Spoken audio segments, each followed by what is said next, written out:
আসসালামু আলাইকুম। রাতে ঢাকা ভয়ঙ্কর। রাতের রাস্তা, রাতে 12টার পর মানুষ যেরকম আইন শৃঙ্খলা বিরোধী কাজ করতেছে, রাস্তার কোনো রুলস রেগুলেশন কেউ মানতেছে না। চালকরা এমনভাবে গাড়ি চালাচ্ছে যে কোনো সময় একটা বড় দুর্ঘটনা ঘটে, অনেক লোক মারা যাবে। জীবনের কোনো নিরাপত্তা নাই। চালকদের লাইসেন্সগুলো চেকিং হচ্ছে না। পুলিশের নিয়মিত আমার মনে হয় টলদের আরেকটু বাড়ানো উচিত। আইন শৃঙ্খলা আরও মনে করেন ভালোভাবে টাইট করা উচিত আর কি, স্পেশালি কারণ রাত 10টার পরে কিন্তু ট্রাফিক সেকশনটা থাকে না রাস্তায়। এই কারণে এই রাতের সিগন্যালে কোনো লোকজন সিগন্যাল অমান্য করে, প্লাস তারা বেপরোয়াভাবে গাড়ি চালায় এবং অনেকজনের আইন শৃঙ্খলা বিরোধীভাবে হচ্ছিল হেলমেট পরতেছে না। অনেক ইয়াং ছেলে পেলে খুব বাজেভাবে হুন্ডা চালাচ্ছে এবং রাস্তায় দুর্ঘটনা করতেছে।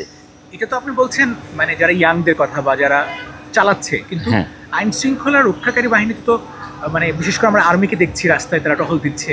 কিংবা আমি আপনার কাছে জানতে চাই, নিরাপত্তার যে কথাটা বলছেন, ভয়ঙ্করের কথা বলছেন, সেটা কি যে ছিনতাইকারী, অস্ত্রবাজ, এগুলো তো আছেই, এগুলো কম, কিন্তু সবচেয়ে বেশি হচ্ছিল নিয়ম না মানা। হচ্ছিল চালানোর ক্ষেত্রে যদি আমরা নিয়ম না মানি, যে আমরা আমরা মনে করেন স্পিডে যে গাড়িগুলো চালাচ্ছি আর কি, এগুলো একটা নিয়ম শৃঙ্খলা আছে। এগুলো যদি আপনি নিয়ম শৃঙ্খলা মতো না চালাতে পারেন, তাহলে একটা সময় বড় দুর্ঘটনা ঘটবে এবং প্রতিনিয়ত অ্যাক্সিডেন্টে লোকজন মারা যাচ্ছে। তাহলে মানুষের জীবনের নিরাপত্তা কোথায়? একটা ভালো স্বাভাবিক মানুষ যখন মনে করেন যে গাড়ি ড্রাইভিং করবে আর কি রাত্রে, সে তো রাত্রে ড্রাইভিং করতে পারতেছে না। এই যে আপনি যে বাইক চালাচ্ছেন, আপনি কখনো মনে করছেন যে আপনি নিরাপদই না? না, আমি প্রতিনিয়ত ফিল করতেছি আমি নিরাপদ না। কারণ রাস্তায় যখন চালাচ্ছি, ঠিক আছে, কেউ চালাইতেছে 160-70-এ এরকম অবস্থা গাড়ি, কেউ চালাচ্ছে 80-তে, কেউ চালাচ্ছে 40-এ। তো তার প্রত্যেকটা লেন মাপা আছে, কিন্তু তারা সেই লেনগুলো মেনটেনেন্স করতেছে না। সবাই যে যার মতো জিগজ্যাগভাবে এলোমেলোভাবে মনে করেন রাস্তায় চলাচল করতেছে। আপনি কি মনে করেন ওরা কিছু খেয়ে চালায়? হতে পারে। এক্সপেরিয়েন্সের কথা বলছিলেন, আপনি কোথায় যেন ছিলেন?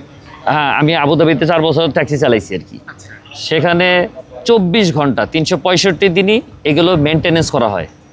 অথচ আমাদের দেশে ফ্লাইওভারগুলো তৈরি করলেন, খুব স্পিডে রাস্তাগুলো তৈরি করলেন, সিস্টেমগুলো যেভাবে তৈরি করলেন, তো সেই সিস্টেমগুলো মেনটেনেন্স করতে হয়। একবার বানায় রেখে দিলাম, এটা তো হয় না। এগুলো প্রতিনিয়ত পরিচর্যা করতে হয়।